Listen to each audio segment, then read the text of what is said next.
TTT THROWDOWN! Welcome to the Throwdown. This week's workout is demoed at CrossFit Westwood in Fort Worth, Texas. Our demo athlete is Joshua Corso. We've got 10 rounds for time of 10 burpees and 10 toes to bar. Let's see it. What's good, Training Think Tank? This is Joshua Corso coming to you from CrossFit Westwood. Today we're doing Training Think Tank Throwdown 256. 10 rounds of time, 10 burpees, 10 toes to bar. I tend to lie on the floor for way too long on burpees, so I'm going to try and keep a good cadence for the first 4 rounds, maybe break up the toe to bar once. Next 3 rounds, keep the toe to bar unbroken, but keep the same burpee cadence. And then the last 3 rounds, we're going to try and go fast as we can.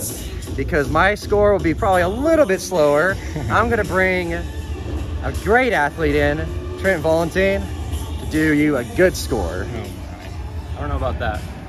Trent Valentine, CrossFit Westwood. My strategy is a little different than Josh. I'm going to try to go unbroken on the toes to bar, see how that goes. That can change. Burpees are going to kind of be my gas pedal. Use that to control my heart rate a little bit. And yeah, see if we can stay unbroken on the toes to bar. We'll see. Good job talking to the mic. Nice job. Yes, love the microphone. 3, 2, 1, and we're off. 10 rounds for time, 10 burpees, 10 toes to bar. Woo! That equals 100 of each. What do you think about the mics they use to talk about their strategies?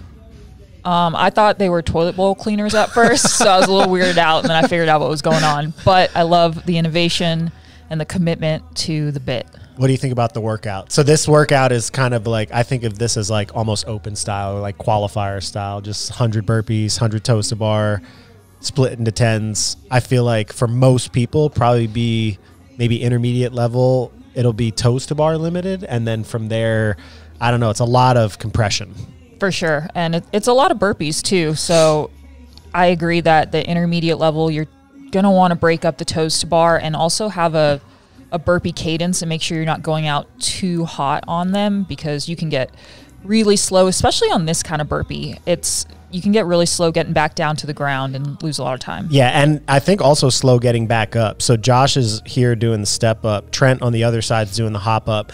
I think personally, I'm a little bit more comfortable if it's jump up instead of jump forward. I'm a little bit more comfortable with the 2-footed hop up that Trent is doing, but it's basically like another toes to bar on the floor. You're bringing your toes like right to your hands when you're doing that. Yeah, and it's funny you say that, because I'm the opposite. I'd rather jump my feet up to a bar than like this.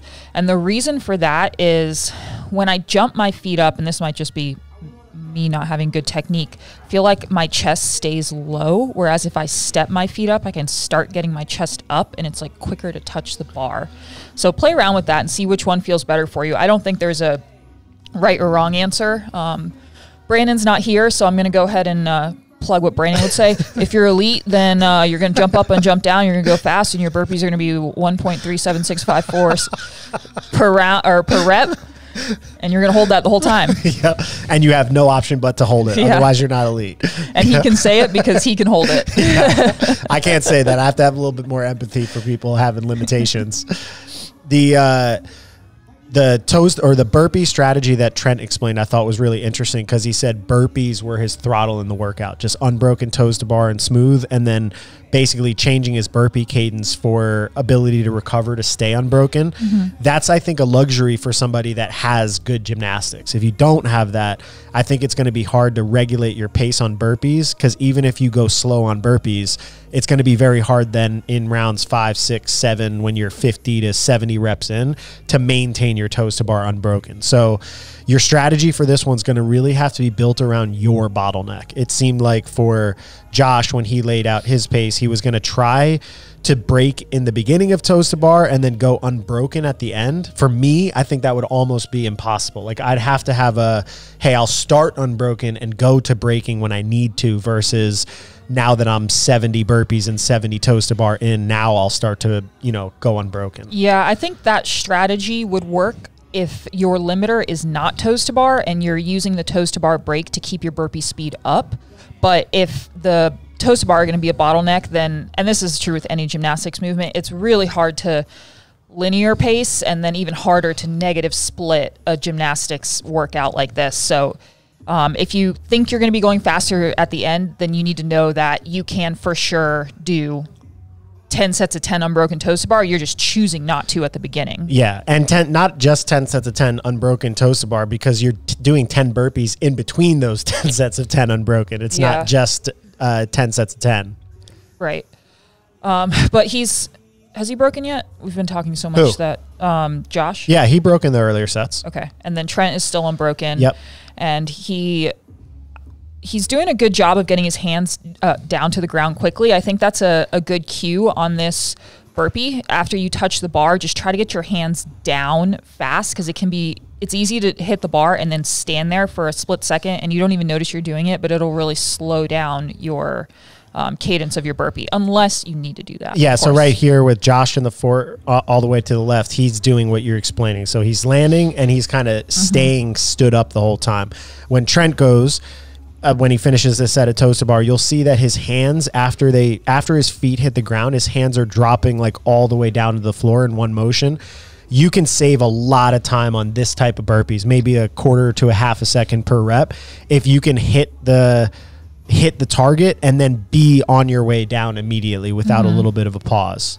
So Mike McGoldrick is really good at this. He does a step up and step down on these, and he's pretty quick at them. I think similar to what I said earlier, where it's easier to manipulate your chest position if you're stepping up, it could also be easier to start getting your feet down to the ground if you're already kicking one foot back as soon as you touch the bar. So you could play around with that too, as a way to, especially if you are limited on toes to bar, get rid of some of that compression on both the way up and the way down. Yeah, agreed.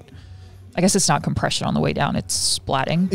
help you splat faster. Yeah, your body still has to compress in half. I'll give it to you. We don't know exactly where they are in the workout because we were talking, but Trent is keeping track of this. And because we've already filmed this throwdown once before and Chris formatted the video, we're filming it again. And I'm aware that Josh actually does 11 rounds in this workout. So if you are doing this workout at home, having a little whiteboard like Trent has where he's keeping a mark, or getting a judge to keep you on count would be helpful, because Josh's demo time will actually be 11 rounds of it. And here's Chris. No, I didn't want him to be the only one to have to do extra work. I like there you go, solidarity. Yeah, there we go. It's hard to count to 10. Like between 6 and 8, I get confused. Like in normal counting to 10 or in 10 in rounds? Workouts. Yeah, if it's a couplet of 2 movements. We don't want people to think you're too dumb to count to 10. No, I can clarify. If I'm just sitting here only focusing on it, I can do it. What other movement strategy tips would you have? Watching Josh here, he's breaking up the toes to bar. You could see his compression is starting to break down a little bit. He's having to really bend his knees and seem, well, here they look a little bit better, but there you can see he's kind of bending his knees up to his armpits and then kicking at the last minute. I look at that as more of a strategy of your hip flexors are kind of failing, where Trent there, he's in a pretty good V position at the top and keeping pretty straight legs. What's your kind of thought process on that for people intermediate versus elites? Yeah, so when I feel like my toes to bar are fatiguing from core or hip flexor, I try to focus on opening up into a bigger arch versus tucking my knees and kicking the bar harder, because that's actually using more core and hip flexor. Now, if you have to do that, if you're getting to the point where you're so close to failure that that's the only way to get your toes to the bar, then you have to do what you have to do. But first, try to open up into a little bit bigger of an arch position. It will slow the rep down a little bit, but in a workout like this, I don't think that that's a big deal. I mean, for the elites that are going fast and unbroken, then you're not going to have to do that. But if you're limited by toes to bar, that bigger arch position can just give you more swing, and it's easier to get your toes to the bar, and you're relying more on that momentum versus the actual compression of your core and using your hip flexors to lift your legs up. Yeah, it can get very hard to maintain that as you're tired. But yeah, and especially if there's no grip limitation in this workout aside from just the toes to bar. So if you are feeling a grip limitation, then maybe you don't want to do that because it'll slow down the rep. But I don't think that's going to be the major limiter here, because they're spread out by a decent amount of time with the burpees. Yeah, I agree. So Trent's coming, I think this might be his last round, or maybe he has one more round to go, but he's pretty close to the end. I think he's maintained unbroken toes to bar as per his strategy all the way through. And now it seems like he's picking up his pace of burpees here. Do you think that there would potentially be a case for him to go faster burpees all the way through the workout and then just break the toes to bar if needed? Like he would net save more time doing that, or that he picked an optimal strategy for him? I think in order for that to work, you have to be a really good burpier. And I don't know enough about him to know if that's an appropriate strategy. If Brandon were doing this workout, I could see that being useful. But Brandon wouldn't allow himself to break the toes to bar. No. His legs Brandon would have to break. He doesn't break anything. But yeah, I could see, you just have to know yourself and know where you can push without spilling over.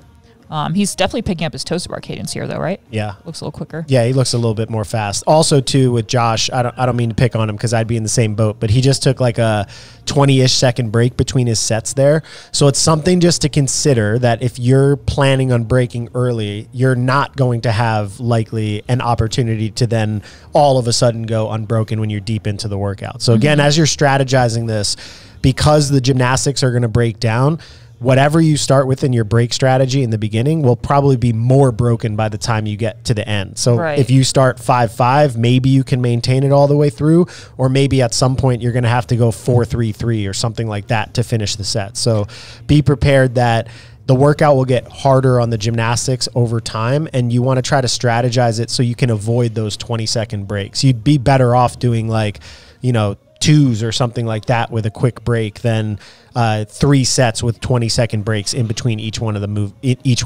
4s and 3s. I agree. I think that's another thing to start. Oh, Trent's done. Yeah, Trent's done. 10:07. Very well executed. It's pretty much an EMOM pace all the way through, so really solid. And I think so. Josh should be. I cut you off in the middle of your thought. That's okay. Yeah, I lost the thought. We can't go back to it. It's gone. And Josh here, Josh is going to do one extra round. So I think he's going to be finishing a set of toes to bar here, and it would actually be his completion time, and then he does one more, or he's about to do 2 more, but only should have done 1 more. So we'll watch him suffer through the extra work that he put on himself. Yeah. He just wanted to do 10% more work. Yeah, that's okay. 1 extra round.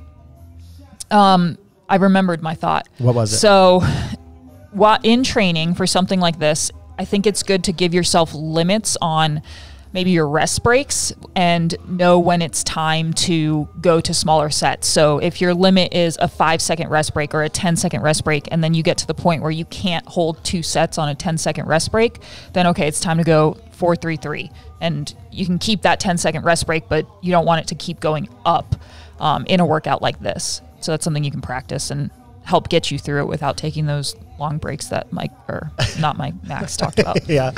And Josh right here is doing he's mixing it up. He's doing some hop back step ups or crawl ups, but he's also going crawl down on some of the reps.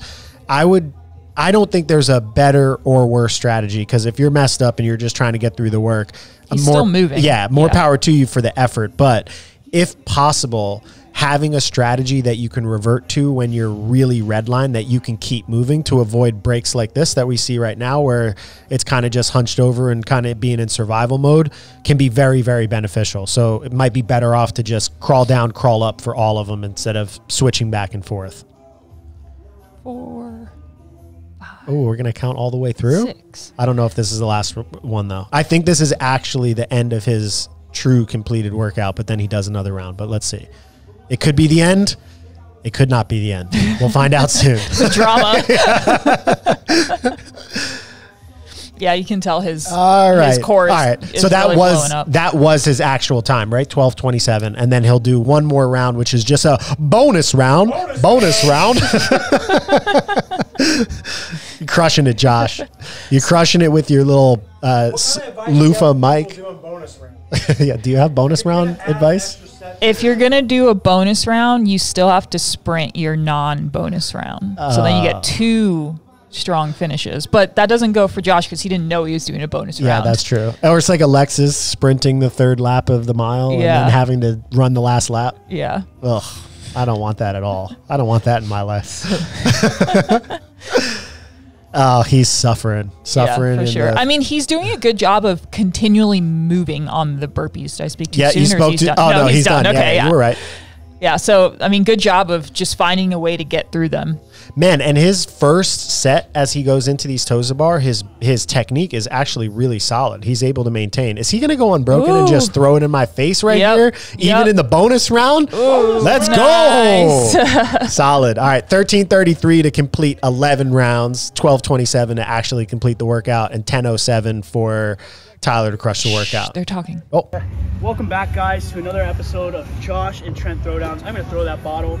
So this is Josh Godinez here with Hamilton Road Productions, and I just want to go ahead and ask Trent, how did it feel to go against the great genius mind of Josh Corso?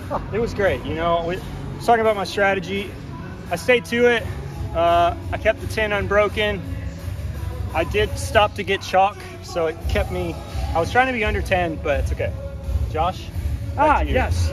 So, a question for you, Josh. One Josh to another.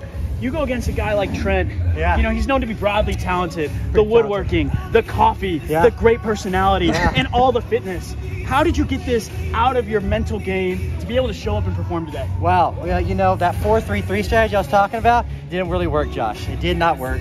I got pretty darn smoked pretty fast, so I learned something today. That hop, step down, hop up, that's not for me right now. That's okay. We're going to learn from that one.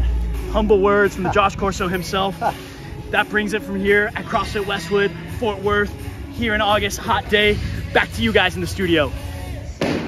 It's a wrap, you know what I'm saying? Your boy Project Pata in this thing, man. Hey, look, man, thank y'all for watching Training Think Tank's YouTube channel. Y'all hit that motherfucking subscribe button, you know what I'm saying? So y'all go ahead, man.